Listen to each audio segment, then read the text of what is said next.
मुझे ज्वाइन करने के बाद ऐसा लगा कि मुझे पहले से ही ज्वाइन करना चाहिए, क्योंकि मुझे यही था कि आईएएससी का इंटरव्यू निकालना है, इसलिए मैंने ओके मैथमेटिक्स ज्वाइन किया। तो क्योंकि इसमें जो क्वेश्चन सर ने पूछा था वही एक एग्जैक्ट क्वेश्चन आईएससी बैंगलोर में पूछा गया। एंड मेरा नाम आदर्श है, मैंने सीएमआई से बैचलर्स किया था, 10th रैंक आया है। आईआईटी जाम भी दिया था, उसमें ऑल इंडिया रैंक 22 मिला मुझे, जिसके थ्रू मुझे आईआईटी बॉम्बे भी मिल गया। पेपर आने वाला हो उससे लाइक 1-2 महीने पहले क्या कहते हैं पीवाईक्यू कर लेना चाहिए। इनके साथ कैसे अच्छा स्थान प्राप्त किया जा सके आईआईटी जेईई की परीक्षा में। नमस्कार प्रिय विद्यार्थियों, आज मेरे साथ आदर्श और दिवेश हैं, जिन्होंने आईएसआई एमएथ की परीक्षा को उत्तीर्ण किया है और साक्षात्कार को भी उत्तीर्ण किया है हाल ही में। ठीक है, तो दिवेश की रैंक 5 है और आदर्श की रैंक 10 है और आईआईटी जेईई में भी उन दोनों का अच्छा स्थान है। तो आज के इस चलचित्र में छोटे से सत्र में हम बात कर रहे होंगे कैसे आईएसआई एमएथ की प्रिपरेशन करनी है, कैसा उनका एक्सपीरियंस रहा इस यात्रा के दौरान और कैसे आपको कुछ बता सकते हैं कि इस तरीके से करना चाहिए या नहीं करना चाहिए, इस विषय में बात करेंगे। ठीक है, तो सबसे पहले मैं दिवेश, आप थोड़ा सा अपने बारे में बता दो बच्चों को। तो my name is Divesh and मैंने अपनी बैचलर्स भुवनेश्वर से करी है, institute of mathematics and application. And अब मैंने आईएसआई का जो एग्जाम है वो दिया था एंड उसमें जनरल कैटेगरी में 5 रैंक आई है। And now I am going to pursue my masters in ISI या एचआरआई। तो अच्छा, अभी तुमने यह निश्चय नहीं किया है कि किस संस्थान में तुम जाने वाले हो, एचआरआई या एसआई में से? यस सर, सोच रहे हैं इसके बारे में। ओके, तो अभी आदर्श आप बताओ अपने बारे में। मेरा नाम आदर्श है, मैंने सीएमआई से बैचलर्स किया था और अभी इस बार आईएसआई एमएथ का एंट्रेंस दिया, उसमें 10th रैंक आया है। आईआईटी जाम भी दिया था, उसमें ऑल इंडिया रैंक 22 मिला मुझे, जिसके थ्रू मुझे आईआईटी बॉम्बे भी मिल गया। तो मैं अभी सोच रहा हूँ एक्चुअली आईआईटी बॉम्बे में जाना चाहता हूँ अभी। ओके ठीक है, तो तुमने आईआईटी बॉम्बे का चयन किया है। तो दिवेश, तुम्हें कौन सी आईआईटी मिल रही थी? तुम्हारा भी रैंक कितना है? 37 है ना? यस सर, मेरी रैंक 37 थी एंड मुझे आईआईटी कानपुर मिला था। ओके ओके ओके, तो थोड़ा सा आईआईटी जेईई के बारे में थोड़ा सा बात करते हैं। दोनों ने अच्छा स्थान प्राप्त किया है आईआईटी जेईई के बारे में। थोड़ा सा अपना एक्सपीरियंस बताओ दिवेश की, कैसे कैसे करना चाहिए, कैसे अच्छा स्थान प्राप्त करें आईआईटी जेईई की परीक्षा में, आज बताओ एक बार स्टूडेंट्स। मुझे लगता है कि पहले तो जो मतलब लाइक 3rd ईयर में होता है बैचलर्स के, तो फर्स्ट या 2nd ईयर में तो स्टैंडर्ड बुक्स ही पढ़नी चाहिए क्योंकि कंसेप्ट काफी अच्छे हो जाएंगे उससे। एंड लास्ट 3rd ईयर में क्या कहते हैं, जब पेपर आने वाला हो उससे लाइक 1-2 महीने पहले क्या कहते हैं पीवाईक्यू कर लेना चाहिए। तो अगर इतना भी काफी है, मतलब और सिलेबस काफी कम है तो चांसेस ज्यादा है क्लियर होने के, अगर अच्छे से स्टैंडर्ड बुक पढ़े तो। हाँ, और जैसे ऐसे सीएमआई इन सब टीएफआर की प्रिपरेशन कर रहे हो तो फिर तो वो तो है ना। अगर तुम पहले से ही ऐसे सोचते हुए आ रहे हो तो आईआईटी जेईई तो फिर आसान नीचे ही रह जाएगा। हाँ काफी, क्योंकि पहले से स्टैंडर्ड बुक्स फॉलो कर रहे हो तो कंसेप्ट क्लियर है।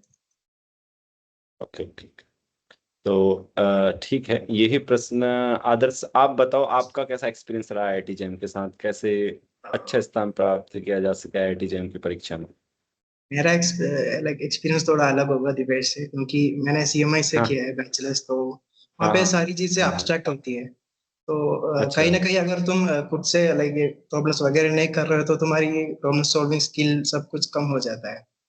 और ये कुछ टॉपिक्स हैं, मल्टीपल इंटीग्रल्स, डिफरेंशियल इक्वेशन जैसे टॉपिक्स, तो एक्चुअली मैं लाइक सोल्व तरीके से सीएमआई में नहीं कराता है, तो उसके लिए अलग से तैयारी करनी पड़ी मुझे। तो यही डिफरेंस लगा मुझे आईआईटी जाम में। बाकी ये टीएफआर सीएमआई आईएसआई ये दोनों मतलब लगभग सीएमआई के मतलब कोर्स के हिसाब से चल रहा था, बस रिविजन और ज्यादा प्रॉब्लम्स प्रिपेयर करना था मुझे। ओके, हाँ, तो बच्चों ये निर्भर भी करता है कि आपने किस संस्थान में पढ़ा है, कहाँ का कोर्स वर्क कैसा है, आप किस स्तर तक पढ़े हैं, उस पर भी निर्भर करता है। तो मोटा मोटा मैं आपको बता देता हूँ, आईआईटी जेईई में परीक्षा में अच्छे स्थान पर प्राप्त करना आसान है, ये भी आप पहले जान लें। और उसके पश्चात जो अन्य परीक्षाएं अच्छे स्थानों में जाना, आईएसआई एमएथ, इन दोनों ने आईएसआई एमएथ भी उत्तीर्ण किया हुआ है, तो SIA CMI या फिर HRI या ISC बेंगलोर, ठीक है। तो यहाँ सब जाने के लिए आपको बहुत अच्छी तरीके से सीखना चाहिए, इंटीग्रेटेड वे में सीखिए, जिससे कि सभी परीक्षाओं में अच्छा स्थान प्राप्त हो सके। हाँ, तो ठीक है, ये IIT JEM के बारे में बात हो गई। देवेश और आदर्श, पहले तो आपको बहुत बहुत बधाइयाँ इतने अच्छे स्थान में सिलेक्शन पाने के लिए। एंग मैथमेटिक्स की टीम और बाकी एंग मैथमेटिक्स के व्यूअर आपसे ये जानना चाहते हैं कि आप एंग मैथमेटिक्स में कैसे जुड़े, और साथ ही एंग मैथमेटिक्स किस तरीके से आप आपको हेल्पफुल रही आपकी प्रिपरेशन के दौरान। आदर्श, पहले आपसे। मैंने एक्चुअली लाइक अप्रैल के शुरुआत में ही जुड़ा था एंग मैथमेटिक्स से। मुझे यही था कि IISc का इंटरव्यू निकालना है, इसलिए मैंने ओके। मैथमेटिक्स ज्वाइन किया, क्योंकि मुझे पता है IIT JAM में ऑलरेडी ठीक ठाक अच्छा रैंक आ गया था, तो इंटरव्यू के लिए कॉल जरूर आएगा। तो मुझे यही था कि इंटरव्यू निकालना है, खास करके IISc का। तो इसलिए ज्वाइन किया। मुझे ज्वाइन करने के बाद ऐसा लगा कि मुझे पहले से ही ज्वाइन करना चाहिए, क्योंकि 1-1.5 महीना ही मिला मुझे IISc की और बाकी इंटरव्यू की तैयारी करने में। और आप जो ये प्रॉब्लम्स कराते थे क्लास में, वो स्टाइल मुझे अच्छा लगा, क्योंकि अगर तुम सिर्फ थियरी ये सब पढ़ के जाओगे तो कुछ याद नहीं रहेगा। मतलब कैसे एक प्रॉब्लम को अटैक करना है, ये सब तुरंत मिलना चाहिए ना इंटरव्यू में। तो वो स्किल उतना नहीं डेवलप होगा, इसके लिए प्रॉब्लम्स बहुत ज्यादा करना पड़ेगा। ये सब मुझे एक्चुअली अच्छा लगा, क्लास में आप बहुत सारे सवाल कराते थे। ओके, तो तुमने मॉक इंटरव्यूज तुम्हारा भी हुआ था, और उसके अतिरिक्त जो भी मॉक इंटरव्यू होते थे उसको तुम अटेंड करते थे, मुझे जहां तक स्मरण हाँ है। हाँ। तो कैसा रहा वो मॉक इंटरव्यूज का एक्सपीरियंस? मॉक इंटरव्यूज मुझे यही लगा था कि अगर मतलब थोड़ा और टाइम मिलता तो शायद अच्छे से कर पाता मैं, शायद एक अच्छा सॉल्यूशन कर पाता, या फिर ऐसा भी हो सकता है कि मॉक इंटरव्यू में मुझे कुछ आइडिया ही नहीं क्या करना है, और 5-10 मिनट बाद मिल गया हमको, इसमें ऐसा कर सकता था। अच्छा। एक्चुअली IISc के इंटरव्यू में भी ऐसा हुआ था। एक आसान सा प्रश्न अच्छा। में मैंने 5-10 मिनट लगा दिया, एक्चुअली में 1-2 मिनट में हो जाता। हाँ, यही। नहीं, मेरा प्रश्न ये है कि जो तुम मॉक इंटरव्यूज में जो क्वेश्चंस पूछे जा रहे थे, उस टाइप के क्वेश्चंस इंटरव्यूज में भी पूछे गए होंगे तुमसे अन्य ISI या ISC में, क्योंकि तुम अन्य बच्चों के भी मॉक इंटरव्यूज अटेंड किए थे तुमने, है ना? मुझे लगा लाइक सिमिलर टॉपिक से पूछा गया था questions, but like similar question नहीं मिला मुझे। तो मतलब सिमिलर टॉपिक्स से क्वेश्चंस पूछे गए थे। हम्म। ओके, तो तुमने कितने इंटरव्यूज दिए? मैंने 3 इंटरव्यूज दिए, एक ISI मैथ, एक IISc बैंगलोर, एक IISER TBM का। ओके, ऐसा TVM में कैसा रहा वो फिर? भी वहाँ पे भी मुझे मिला है, मैंने बस ऐसा ही दिया था, क्योंकि ऑनलाइन सब कुछ ऑनलाइन अच्छा। था, इंटरव्यू ओ अच्छा, एग्जाम। ठीक है, तो ऐसा TVM में भी आपका चयन हुआ है मतलब? ओके, ठीक है, तो आप IIT कहाँ जा रहे हैं? IIT बम्बई जा रहे हैं, ओके, ठीक है। अच्छा। तो देवेश, अब आप अपना थोड़ा अनुभव साझा करें एंग मैथमेटिक्स के बारे में। हाँ, तो मैंने मार्च में ज्वाइन किया था। NBHM के रिजल्ट के बाद जब वो हुआ नहीं था, तो ISI के लिए थोड़ा सीरियस होना था, तो इसलिए मैंने ज्वाइन किया था। एंड फिर जैसे ज्वाइन किया उस टाइम पे TI फॉर कैम का भी इंटरव्यू के लिए शॉर्टलिस्ट हुआ था। तो उस टाइम पे मैंने मतलब मॉक टेस्ट सर से मतलब मॉक इंटरव्यू लिया था सर ने मेरा। तो जो उसमें मॉक इंटरव्यू में जो क्वेश्चन, मतलब एक ही इंटरव्यू हुआ था क्योंकि बाकी मैं अटेंड कर नहीं पाया। तो जो उसमें जो क्वेश्चन सर ने पूछा था वही एक एग्जैक्ट क्वेश्चन IISc बैंगलोर में पूछा गया। एंड क्या कहते हैं, तो जो मेरी पहली क्लास थी एंग मैथमेटिक्स की, तो उसमें सर किसी और का मतलब इंटरव्यू ले रहे थे। एज लाइक क्लास स्टार्ट हुई है तो एक वार्म अप क्वेश्चन दिया था सर ने, वो एग्जैक्ट सेम क्वेश्चन मेरे ISI बैंगलोर के सब्जेक्टिव में आया था, वो अच्छा। रिंग वाला। तो वो ओके। काफी काफी अच्छा था। एंड काफी कुछ सीखने को मिला। लाइक कुछ कुछ क्वेश्चंस जो पहले कर रखे थे, बट उनको एक दूसरे अल्टरनेट वे में करने का तरीका जो कि काफी सिंपलर है, जिसको समझाने में भी सिंपलर है एंड समझने में भी। तो एंग मैथमेटिक्स से मतलब काफी हेल्पफुल रहा मेरे लिए, क्योंकि डिस्कस क्लासेस जो होती थी उसमें काफी डिस्कशन हो पाता था, एंड अटेंशन देनी पड़ती थी क्योंकि सर कभी भी रैंडमली पूछ सकते थे। अच्छा। तो उसमें काफी कुछ मतलब सीखने को काफी कुछ मिला मुझे। कि अच्छा मतलब बहुत कुछ क्वेश्चंस काफी ऐसे सीएमआई के पेपर्स हमने सॉल्व किए थे एंड कुछ आईएसआई एक्चुअली मेरे को आईएसआई जैसे कि मैं सोचता था कि आईएसआई के प्रीवियस ईयर पेपर सॉल्व करूंगा बट वो हो नहीं पाते थे। बट जब अच्छा सर दिया करते थे कि आज हम ये सॉल्व करेंगे तो ये करके लाना, तो उस चक्कर में मेरे सारे आईएसआई के जो प्रीवियस पेपर थे वो सॉल्व होते हुए चले गए। तो वो एक काफी अच्छा बेनिफिट था मेरे लिए, क्योंकि वैसे तो नहीं हो पाते खुद से, तो अच्छा वो काफी अच्छा था। ओके। तो वैसे बाय द वे आईएसआई में कैसा रहा, दोनों का एक्सपीरियंस जानते हैं, मतलब कैसे पेपर रहा और कैसा तुम्हारा पार्ट ए रहा, कैसे पार्ट बी रहा। आदर्श तुमसे स्टार्ट करते हैं। तो आईएसआई की क्लासेस में तो तुम थे ना आदर्श, जब हम आईएसआई के क्वेश्चन सीएमआई के क्वेश्चंस वगैरह कर रहे थे प्रीवियस ईयर के, राइट? तो फिर वहाँ पार्ट ए और पार्ट बी का तुम्हारा कैसा एक्सपीरियंस रहा? पार्ट ए और पार्ट बी पर दो एग्जाम होते हैं, पार्ट ए से मतलब है मेरा पहला वाला एग्जाम, पार्ट बी से मेरा आशय है दूसरा वाला एग्जाम। तो कैसा रहा मतलब उन दोनों एग्जाम्स में? पार्ट है लाइक मुझे एक्चुअली बहुत इजियर लगा इस बार, पता नहीं इस बार ऐसा है, अच्छा पहले पिछले साल से कंपैरेटिव बहुत इजी लगा मुझे।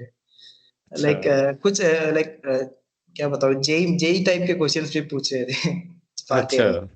तो ओके पार्ट ए तो आसान था मतलब, और पार्ट बी एक्चुअली लाइक कुछ क्वेश्चंस अच्छे थे पर डुएबल थे सारे। और I mean, कुछ ओके क्वेश्चन तो स्टैट और प्रोबेबिलिटी के थे जो मुझे ओके ज्यादा ओके नहीं पता। वो छोड़ के अच्छा। बाकी अच्छे क्वेश्चन तो पार्ट ए तो इस बार थोड़ा बहुत उनके डुएबल। जो पाठ्यक्रम है ना, the syllabus has been modified this time, right? Do you know about that? हाँ तो इसीलिए वो जो आप कह रहे हैं कि जेई टाइप के क्वेश्चन थे वो इसी कारण से अभी सिलेबस थोड़ा सा परिवर्तित हो गया है, तो इसलिए पिछले इससे पीछे ऐसा नहीं था, तो इसी कारण से थे वो। अब इसी तरीके का उसका एग्जाम आएगा। पार्ट टाइम में तुम मुझे बता रहे थे जो हमारे एसआई के एग्जाम के बाद ना कि मेरा इतना मार्क्स आ रहा है करके। 110 शायद हुआ था, 110 आउट हाँ ऑफ 120। हाँ हाँ हाँ, तो मुझे लग रहा था कि इसमें तो अच्छा स्कोर है, तो इसमें होना ही चाहिए तुम्हारा। और पार्ट बी का कैसा रहा तुम्हारा? पार्ट बी मैंने लाइक 5-6 क्वेश्चंस कर दिया मैंने, पता नहीं ओके मतलब मैं मेरे हिसाब से कर दिया, तो कम से कम 4 तो मतलब पूरा ही मिलना चाहिए marks. Okay okay okay okay okay ठीक है। तो क्योंकि बहुत सारे बच्चे कई बार जानना भी चाहते हैं कि जो सफल विद्यार्थी हुए थे उनके कितने अंक थे, क्या मेरिट जाती है, क्योंकि बहुत सारे विद्यार्थी अब होंगे जो बीएससी में होंगे वो तैयारी करेंगे ना, तो उनको एक मन में एक मस्तिष्क में प्रश्न रहता है कि भाई जिन्होंने उत्तीर्ण किया उन्होंने कितने सॉल्व किए थे इस एग्जाम में, उनके पार्टे में कितने सॉल्व किए थे। तो बच्चों इन्होंने तो ज्यादा ही किए थे कुछ, मतलब मुझे लग रहा था पार्टे में इन्होंने ज्यादा किए हैं मतलब। और दिवेश तुमने पार्टे में कितने किए थे? मैंने पार्ट ए में मतलब मेरे 99 नंबर आए, तो पार्ट ए में आई थिंक मैंने 27 अटेम्प्ट किए थे एंड ओके और 27 अटेम्प्ट किए तो उसमें से शायद एक गलत था, क्योंकि वो थोड़ा जल्दबाजी में गलत हो गया था, सिली मिस्टेक। बस बाकी ठीक है, मैं अभी पार्ट बी के बारे में तुम्हारे पास आता हूँ, थोड़ा सा मैं आदर्श का ओके। वो पूर्ण कर लूँ। तो आदर्श उसके बाद फिर इंटरव्यू में कैसा रहा, मतलब इंटरव्यू कितनी देर का हुआ? लाइक 20-25 मिनट, उससे ज्यादा नहीं। ओके तो क्या क्या एक क्वेश्चन बताओ कुछ। फर्स्ट क्वेश्चन यही था, like do you know about PIDs UFDs, तो मैंने बोला हाँ। तो give me a PID, sorry give me a ring which is not a PID। First question यही था। ओह गिव मी रिंग, तुमने कौन सी रिंग दी फिर उन्हें? ZX। तो ओके उसके फिर ऐसे नहीं पूछा, बोला कि अनदर एग्जांपल, ऐसे नहीं बोला? नहीं नहीं नहीं, फिर मुझसे पूछा क्यों ऐसा PID क्यों नहीं है, मैंने बताया 2x ideal, it can not be represented by one element. अच्छा अ, ठीक है। उसके बाद ये UFD है क्या, ऐसा पूछा मुझसे, ZX। ओके तो तो मैंने बोला हाँ, यूनिक फैक्टराइजेशन एग्जिस्ट कर सकते है इसमें, क्योंकि फैक्टराइजेशन है ना, पोलिनोमियल्स का फैक्टराइजेशन। उस टाइम पे मैंने ये एक्चुअली ये रिजल्ट भूल गया था कि RUFD है तो RX भी UFD होगा। अच्छा ये अच्छा रिजल्ट अच्छा भूल गया था, तो इन लोगों ने मुझे ये ZXY के बारे में पूछा। तो अच्छा वहां तो पे मैं थोड़ा फंबल हो गया फिर भी ठीक अच्छा है, जाने दिया। सेकंड ओके क्वेश्चन ओके यही था कि give me a ring which is not a UFD। Okay तो क्या रिंग, क्या एग्जांपल दिया आपने फिर? Z adjoint square root minus 5। Okay ठीक है। उसमें अभी अलग अच्छा क्यों है, मतलब फैक्टराइजेशन दिखाओ, ये इररिड्यूसिबल है, ये सब दिखाओ ऐसे। ठीक है, फिर तो आसान है, फिर तो तुमने दिखाई दिया होगा। और लास्ट सवाल ओके एनालिसिस से था। ये अच्छा मैं नहीं कर उस पाया। एक सवाल यही था कि अच्छा उसका आंसर मैं तुम्हें बता देता हूँ, ठीक है? तुम मुझे, मुझे मिल मैं सोच रहा था। उन लोगों ने बताया, अच्छा मतलब एक्चुअली आंसर। अच्छा अच्छा। मैं बताओ भी क्वेश्चन।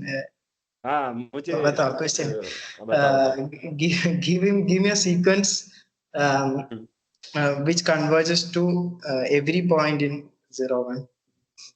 ओके तो तो उस तुम्हें टाइम पे बताओ। मेरी सोच ही गलत थी उस टाइम पे। एक्चुअली आंसर तो हम रैशनल्स ले ही सकते हैं, रैशनल्स इन 0 1 ओके से हो ओके जाता है। ओके ठीक है। तो तुमने हर, हाँ रेशनल तो क्योंकि हर कोई पॉइंट लिमिट पॉइंट होगा तो सीक्वेंस जाएगी ही हम्म, जाएगी एक, राइट। अच्छा हाँ। और फिर एंड हो गया इंटरव्यू। हाँ बस। ओके ओके तो दिवेश तुम्हारा क्या रहा आगे से बताओ तो, ऐसा ही ए पार्ट से।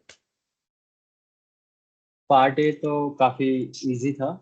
तो पहले हम्म तो मैं गया, मतलब पेपर दिया तो काफी दिख गया था काफी इजी है। तो पार्ट ए तो काफी हम्म अच्छा था, कुछ कुछ क्वेश्चन अच्छे हम्म थे। तो हम्म, पार्ट ए अच्छा हुआ तो फिर मेरे को ऐसा लगा कि अब पार्ट ए अच्छा हो गया तो पार्ट बी भी अच्छा करना पड़ेगा।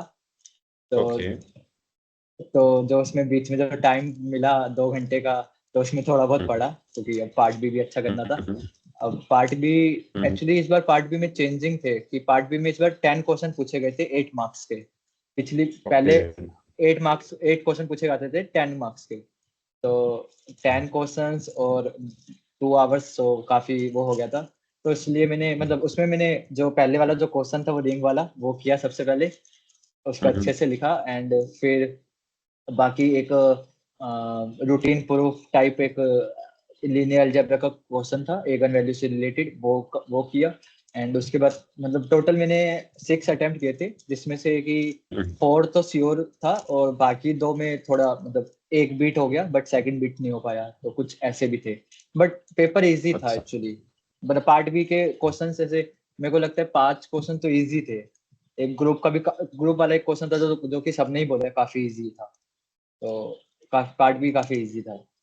ओके तुम वैसे ऐसा ही करना चाहते थे ना, तुम मैथमेटिक्स में ऐसा ही के मतलब ऐसे चाहते थे कि ऐसा ही हो मेरा, इसलिए आए थे है ना? हाँ, क्योंकि ऐसे ही मतलब थोड़ा सीरियस हो जाए, क्योंकि अच्छा वैसे पेपर से पहले ठीक है ठीक है पढ़ता बहुत। नहीं हूँ मैं। तो अच्छा तो बच्चों, हमने पिछले इंटरव्यू में दिवेश के साथ बात की थी जिसमें एसआई का परिणाम उनका घोषित नहीं हुआ था, जैसा कि मैं आपसे कह रहा था कि इनके और भी बहुत सारे रिजल्ट जो हैं घोषित किए जाने हैं, उनमें इनके परिणाम सकारात्मक ही होंगे। तो एचआरआई भी था उसमें, एसआई भी था, दोनों में इन्होंने सफलता पाई है। और ऐसा इनका एक्सपीरियंस रहा। तो कुछ दिवेश ऐसा बताओ, मतलब स्टूडेंट्स को बताओ कैसे पढ़ना है ये सब के लिए, एचआरआई जाने के लिए, आईएसआई जाने के लिए, मतलब घर में कैसे पढ़ना है, पहले से कैसे सीखना चाहिए, क्या सावधानी उन्हें रखनी चाहिए, बीएससी सेकेंड ईयर से कर रहे हैं तो क्या करना चाहिए क्या नहीं करना चाहिए, क्या तुमने मतलब ऑब्जर्व किया? मेरा ऑब्जर्व, एक्चुअली मैंने एक गलती की थी कि मैं बहुत सारी बुक्स किया करता था एक ही टाइम पे, हम्म डम 8 आर्टिन ये सब। तो फिर बाद में मैंने रियलाइज किया कि एक बुक करो तो भी काफी है। जैसे कि बाद में जब मेरे को हम्म रिवीजन करनी थी, ब्रशअप करना था, तो मैंने गैलियन उठाई एंड गैलियन करी। गैलियन पहले भी की थी, फिर दोबारा से करी। फिर देखा कि गैलियन हम्म की एक्सरसाइज कुछ ज्यादा मतलब अच्छी है। तो मेरे को लगता है कि एक तो फर्स्ट की स्टैंडर्ड बुक्स फॉलो करनी चाहिए। एंड हम्म रिवीजन के टाइम पे एक्चुअली क्या करना चाहिए, काफी लोग क्या करते हैं जैसे कि मान लो आपने बाटल कंप्लीट की, फिर आपको हम्म रिवीजन करनी है तो वो फिर से वही सेम बुक करते हैं। तो मेरा हम्म मानना है कि वो ना करे, आप क्या करें कोई दूसरी बुक उठाए एंड फिर वहां से प्रॉब्लम्स, डायरेक्टली प्रॉब्लम्स हम्म, ट्राई करें, क्योंकि थ्योरी तो आपने पढ़ ली है। एंड जब प्रॉब्लम्स पे हाँ आप अटके तो आप थ्योरी पे वापस जाइए एंड देखिए कि राइट। आपकी थ्योरी कहाँ पे मिसिंग है। तो वो एक अच्छी अप्रोच होती है। Very and good. डिस्कशंस करना चाहिए। मुझे जो लगता है हम्म मेनली मैथ्स में डिस्कशंस करना चाहिए, क्योंकि काफी टाइम हुआ कि मुझे मेरे आर्गुमेंट्स काफी अच्छे सही लगे कि ये तो बिल्कुल ठीक है, बट फिर मैंने किसी से डिस्कस किया तो डिस्कस करते टाइम ही पता चल गया कि इसमें ये मिस्टेक है। तो ओके वो काफी अच्छा रहता है। तो मुझे ये लगता है। एंड एंट्रेंस के बारे में ज्यादा ना सोचे, ज्यादा मतलब नॉलेज गेन के बारे में सोचे। ये मत सोचे कि ये वाला टॉपिक्स नहीं पढ़ता हूँ क्योंकि ये तो आएगा ही नहीं पेपर में या एंट्रेंस में। हम्म आप पढ़िए, हम्म, ठीक है, वो आपको कहीं ना कहीं तो काम देगा। तो मेरा ये मानना है कि अगर आप मैथ्स पढ़ते हो तो कहीं ना कहीं काम आ जाता है। तो बहुत ये अच्छा। है। बहुत अच्छा। हाँ, जैसे इन्होंने कहा डिस्कशन से तो बच्चे बहुत कुछ सीखने को मिलता है। तो कई बार जैसे हम क्लास में बहुत डिस्कशन होता है, हमारी क्लास ऐसे नहीं होती कि मैंने पढ़ा दिया और इन्होंने पढ़ लिया, तो वहाँ बच्चे भी बताते हैं। तो बहुत बार ऐसे होता है कि बच्चे कुछ अच्छा बता देते हैं मुझसे भी, तो मैं भी उनसे सीख लेता हूँ। दिवेश भी बहुत सारी अच्छी अच्छी चीजें बताता था बीच बीच में कि सर इसको ऐसे भी कर सकते हैं, ऐसे भी। आदर्श ने भी बताया था एक बार। तो अच्छा, बच्चों से भी सीखने को मिलता है कई बार टीचर्स को। तो ये बहुत जरूरी है, आप डिस्कस करें, ठीक है। कम्युनिटी होनी चाहिए ऐसे जिसमें आप डिस्कस करें एक दूसरे के आइडिया, क्योंकि इसका कारण ये है, आपको मैं कहता हूँ, क्योंकि हो सकता है कि किसी चीज को आप जैसे समझते हैं उससे बेहतर तरीके से कोई और समझता हो और वो तुमको बता दे, और फिर तुम्हें वो भी अच्छा लगे कि हाँ इसको ऐसे भी सोचा जा सकता है। तो ये फायदे होते हैं। ऐसा नहीं है कि कोई ऐसा नहीं समझे कि कोई आप अकेले पढ़ के नहीं सीख सकते, परंतु डिस्कशन का ये फायदा है, क्योंकि आपने किस चीज को कैसे समझा है। हर कोई अलग अलग तरीके से समझता है चीजों को, तो ये लाभ होते हैं उससे। तो आदर्श, तुमने क्या पाया, फिर क्या करना चाहिए बताओ एक बार, एसआई के एग्जाम्स के लिए कैसे कैसे पढ़ना है? ऐसे ही इसके एग्जाम्स के लिए पहले तो टॉपिक्स तुम्हें अच्छे से पता होना चाहिए। मतलब ग्रुप्स की बात करें तो, सॉरी, अलजेब्रा की बात करें तो रिंग थ्योरी तक, और लीनियर अलजेब्रा भी। लीनियर अलजेब्रा में भी डायगोनलाइजेशन वगैरह, जॉर्डन कैनोनिकल फॉर्म वहां तक पता होना चाहिए। और एनालिसिस राइट। भी ठीक ठाक पता होना चाहिए। और if you can do like statistics और ये प्रोबेबिलिटी भी पता हो तो अच्छा है। अब एक दो क्वेश्चन तो हमेशा पूछते ही है ऐसे वाले। हम्म। तो तो एक वहां से भी एडिशनल फायदा मिल रेफरेंस जाएगा। वहां से भी फायदा मिल सकता है। लाइक पार्ट बी में, पार्ट ए के लिए तो मतलब ज्यादा से ज्यादा पार्ट ए का प्रीवियस ईयर जनरल क्वेश्चन से मैथमेटिक्स करना से ये चाहिए। पार्ट एम है ना, हम्म, अगर जो भी तुमने बीएससी में पढ़ा है या बी 12th और 11th में पढ़ा है उसका ज्यादा हो गया है अब सिलेबस, तो ठीक। जनरल मैथमेटिक्स है ओवरऑल। ये जो बच्चों एनबीएचएम और आपका आईएसआई का पार्ट ए है, तो ये जनरल मैथमेटिक्स है। मतलब आपने मैथ सीखी होगी तो आप अवश्य कर पाएंगे, नहीं सीखी है तो अवश्य ही सीखने का प्रयास करें। मतलब देरी कोई नहीं होती। कई बार ऐसे हम मास्टर्स में भी पहुंच जाते हैं, तो जरूरी नहीं है कि हर कोई स्टूडेंट वहां पर पढ़ा हो जहाँ पे सिलेबस अच्छा है, कोर्स वर्क अच्छा है, टीचर अच्छे हैं। ऐसा हमेशा नहीं होता है। पूरे भारतवर्ष में सारे कॉलेज या सारे संस्थान तो अच्छे नहीं है। कई बार ऐसे भी होता है हम किसी संस्थान में ऐसे हो सकते हैं जहाँ पर हमें जरूरत पड़े कि हम कहाँ पढ़ें, तो उसके लिए यंग मैथमेटिक्स सदैव है आपके पास। तो आप यहाँ हो सकते हैं अपने संस्थान में रहते हुए भी, ठीक है। उससे आपको अवश्य ही सहायता मिलेगी। तो कौन सी बुक करते थे तुम अलजेब्रा की? तुम्हें कौन सी बुक पसंद है हाँ, आदर्श? लाइक मैंने सिर्फ एक बुक ठीक से की, आर्टिन। आर्टिन की अलजेब्रा।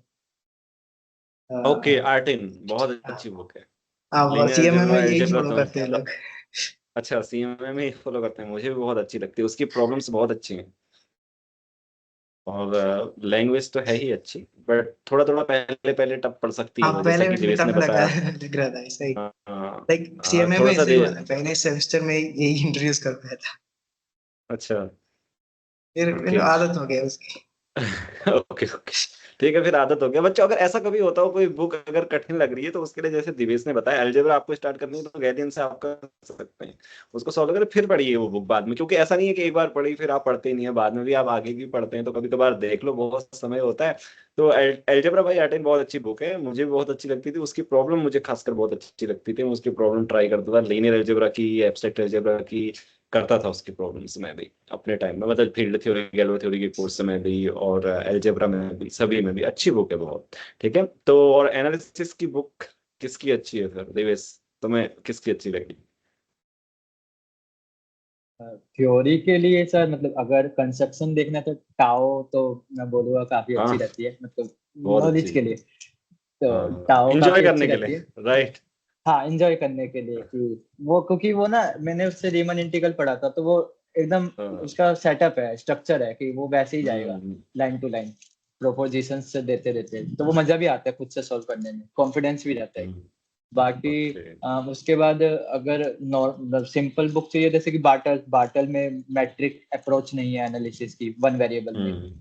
एंड हम्म। अगर मुझे ऐसा लगता है कि डी एनालिसिस में अगर आपने पहले से मैट्रिक्स बेस पढ़ रखा है तो काफी अच्छा रहता है, वो समझने में इजी रहता है कंसेप्ट। तो उसके लिए रूडिन रूडिन भी ठीक है। बाकी एस कुमार सेन की भी कुछ बुक्स आती है मैट्रिक्स बेसिस एंड एनालिसिस पे, तो वो भी काफी अच्छी है। ठीक है बच्चों, आप लोगों ने समय दिया, इतना आमंत्रण स्वीकार किया और अपना एक्सपीरियंस शेयर किया, इसके लिए तुम सभी को धन्यवाद। और तुम जिस भी संस्थान में जा रहे हो वहां पे तुम बहुत अच्छा करना, एमएससी बहुत अच्छी तरीके से सीखना फिर, क्योंकि आप लोगों ने पीएचडी भी करनी है और पीएचडी में बहुत कुछ काम आएगा। और ठीक है, बहुत अच्छे तरीके से कोर्स वर्क करना, ऐसी शुभकामनाएं मेरी आपके साथ हैं। और इसी के साथ इंटरव्यू का अंत हम करना चाहेंगे।